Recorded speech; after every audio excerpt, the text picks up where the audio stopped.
প্রিয় শিক্ষার্থীবৃন্দ, আমরা 2.1 থেকে আমরা আজকের ক্লাসে তোমাদেরকে শিখাবো এই যে উদাহরণ 2, 3, 4, 5 পাশাপাশি 9 এবং 12 এই সবগুলো অঙ্ক একই রকম। আমরা এখান থেকে 12 নম্বর অঙ্কটা সলিউশন করব, বাকিগুলো তোমরা নিজেরাই করবা। ওকে, তো 12 নম্বরের প্রশ্নটা একটু দেখি। দেখো, 18 ক্যারেট এটাতে প্রশ্নতে তেমন এফেক্ট পড়বে না। তাহলে 20 গ্রাম ওজনের সোনার গহনার ওজন হলো 20 গ্রাম। তো সেখান থেকে তুমি এটাকে কী করবা, সোনা ও খাদের অনুপাত দেওয়া আছে 3:1। এখন এখান তুমি কী করবা, সোনা এবং খাদের পরিমাণ বের করবে। অর্থাৎ এই অনুপাতটা যদি সোনা খাদের মধ্যে হয়, তাহলে 20 গ্রামের মধ্যে এই অনুপাত হারে কতটুকু সোনা আছে কতটুকু খাদ আছে সেটা বের করবা। ওকে, তো আমরা এটাকে প্রশ্নের মতো করে যদি শুরুতে লিখি, তাহলে লিখবো যে প্রশ্নে যেটা লেখা আছে, কি লেখা আছে, সোনার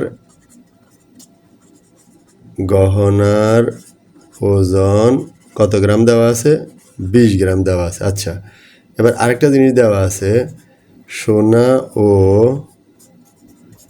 খাদের অনুপাতটা হলো 3:1 দেওয়া আছে। কেমন? এবার আমরা এখানে লিখব অনুপাতের রাশিদ্বয়ের যোগফল, অর্থাৎ 3 + 1 = 4।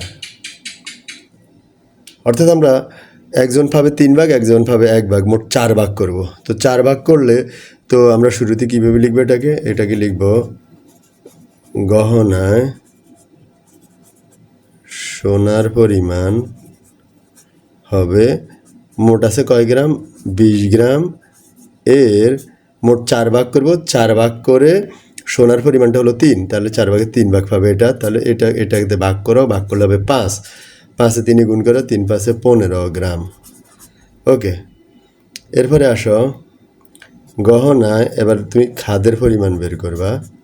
খাদের পরিমাণ তাও হলো মোট হলো 20 গ্রাম। তো 20 গ্রামের এটাকে তুমি 4 ভাগ করবা, 4 ভাগ করে 20 গ্রামের এই যে খাদটা হলো পরেরটা 1, তাহলে 1 হবে, 4 ভাগ করে 1 ভাগ পাবে খাদ। 4 এটাতে ভাগ করো, কত হবে, 5, 5 1-এ গুণ করো, 5 1-এ 5 গ্রাম। তো তুমি ফাইনালি লিখবা অতএব গহনার সোনার পরিমাণ কত, 15 গ্রাম, আর খাদের পরিমাণ 5 গ্রাম। ওকে।